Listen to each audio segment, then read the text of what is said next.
New podcast, it's time you tap into it. Real life interviews, focus on your businesses. No propaganda or gimmicks, just two Dawns, Steve J and Adam A. News, life, and beyond. News, life, and beyond. News, life, and beyond. News, life, and beyond.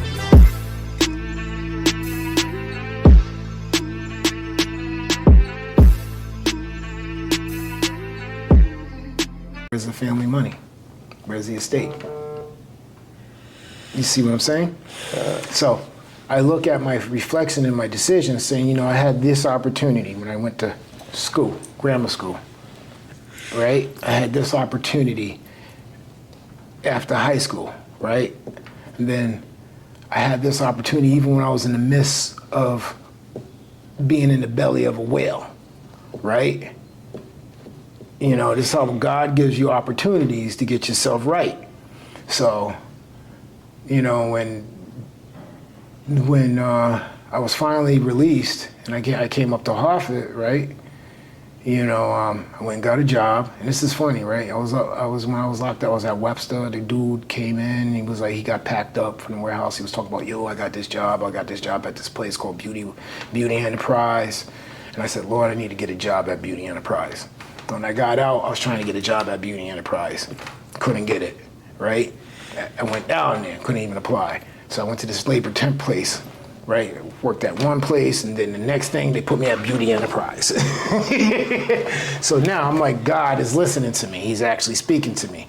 So, all right, you know, every day from the halfway house, I would get up, because I was still stuck on that schedule, you know, of 4:30 in the morning breakfast, 10:30 in the morning lunch, chow hall at 33, right, that type of eating schedule. So I was still stuck getting up early in the morning, walking my ass all the way down to my job. There was a supervisor there. He saw me coming in every day, a half hour before work. You know, he didn't know I was in a halfway house. I just wanted to get out, right? But I worked every day. I took every chance for overtime, and he saw potential in me and offered me a full position there. That's how God worked, right? I get in the car, you know, and at the same time, I'm trying to establish myself so I can fight for custody of my kids, right? This is so funny, right? So guess what? I help a guy out one day after work. You know, my mother gives me a car she was about to trade in, and you know, they were gonna junk, so she gave it to me, right? And the little red neon, right? I only had that damn car for like 2 weeks, right? Legit, this is the funniest shit, right? Going back and forth, finally back off to work, right? First car fresh out the bin, right? Establishing myself, you know, feeling it. Somebody at work asks for a ride. I said, all right, where you need to go? He says, I need to go to Windsor, exit 36. I was like, all right, what's off there? He says, I got to pick up my girl's car. I said, all right. So you know, he said, offer gas money. I said, no, we good. You know, I just help you out, you know, pay it forward, right, type of shit. So I get to drop this dude off, right? I get in, he gets out the car, he gets in his girl's car. I'm driving up and I turn around, I'm starting to leave the parking lot. This fool hits me, backs up and hits me. And this is, mind you, I just got offered a full-time job to be a service merchandiser. That means you had to fly out every 2 weeks anywhere in the country to service the merchandise of that company. And like, I was supposed to start flying out now. Now I can't because I'm hurt, got in an accident. I felt the same desperation like before I got incarcerated and all that kind of stuff. Back hurt, this, that, can't work, right? I said, okay, I can't do that specific type of job, can't fly out because they don't have no light duty. I went and got another job at a temp service, and they sent me I worked for Noel Temping Service. It was out of Weathersfield, and they sent me to to this job site in Waterbury for Singular Wireless, right? This is the holiday season.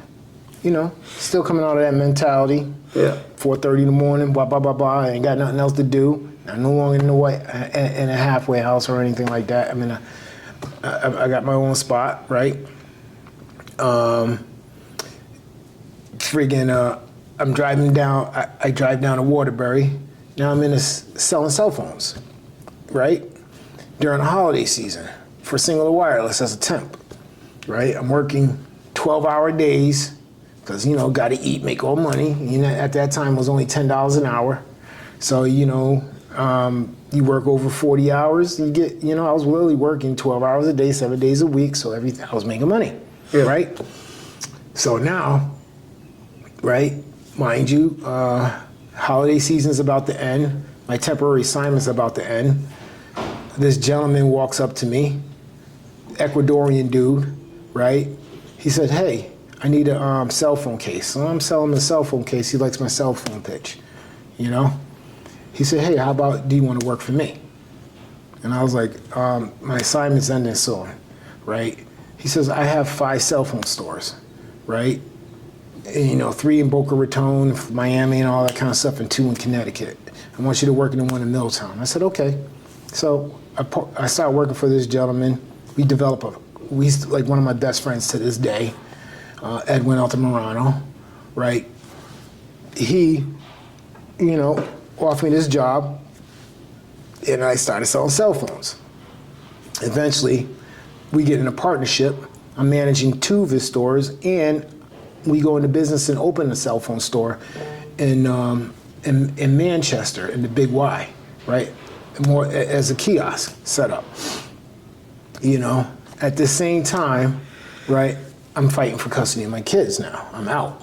I'm fully out of incarceration, I'm fully off parole and all that kind of shit. So I'm fighting for custody of the kids, right? And needed money. And because even though I was selling cell phones and I was selling literally 25 phones for Sprint per month, 25 for AT&T, and your commission per phone is $250. But you have to guarantee that, it's not bad, but you have to guarantee that the customer will turn off their phone within 4 months, if so they charge back the commission. So I would have $10,000 to $20,000 in commissions per month for my store and have chargebacks just as much. So my store was literally breaking even. We were struggling, right, Shawana? I was struggling at that time. So guess what? You know me, hustler. You know, knowing people since I was, you know, people from the streets and everywhere. You know, I come up with this idea, and I end up, you know, getting in trouble for that idea. I won't say what that idea is. You can't talk about it? I won't talk about it because some of y'all will go out there and do it, and then end up going out there and getting yourselves in some serious trouble. You know, but at the end of the day, it was a turning point for me because it sent me to the feds.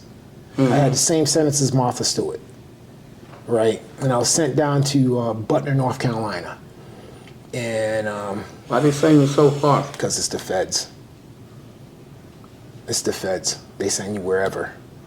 Yeah, you get locked up and you do a federal case. You can be in Texas, Wyoming, Florida. You know, I got sent to Butner. So what happened with your kids? You still fighting for them? Still fighting for custody of kids, right? Right, and how long over a period of time is that now? Couple years, year? We were fighting since day one, since 2001, since I got out of the state. Oh, you still fighting? I was fighting even when I got in my situation, right? And this is the thing, right? When I was down in North Carolina, right? You know, my wife came down to visit with my mother-in-law. Did they let you stay for a while, like a week? I think when Steve was in Virginia, they said you could stay for like a week. Nope. And get visits. Nope. No. Nope. So one day and you out. She was there one day. She drove from Virginia to North Carolina in 10 hours with her mom, and hour and a half visit. Was it an hour and a half or 2 hours? 2 hours? 2 hour visit. Because I can't even get a visit from my girl, and I'm 15 minutes away. No, 2 Or a phone call. 2 hours, you know, and that reflection back. And at that time, my wife came down with our daughter, and during that time, she's going down to Norwich, picking up my kids with my mother, right? You know, and while I was incarcerated, right? What's it like doing bedtime? It's to the point they get you comfortable to where you're not incarcerated. Serious. It's nothing like state. Some say it was a country club experience, some say it's not. But I'm just telling you, I mean, the disconnect is that you're hundreds of miles from your family. Beyond. News, life, and beyond. New podcast, it's time you tap into it. Real life interviews, focus on your businesses. No propaganda or gimmicks, just two dawns. Steve J and Adam A. News, life, and beyond. News, life, and beyond. News, life, and beyond.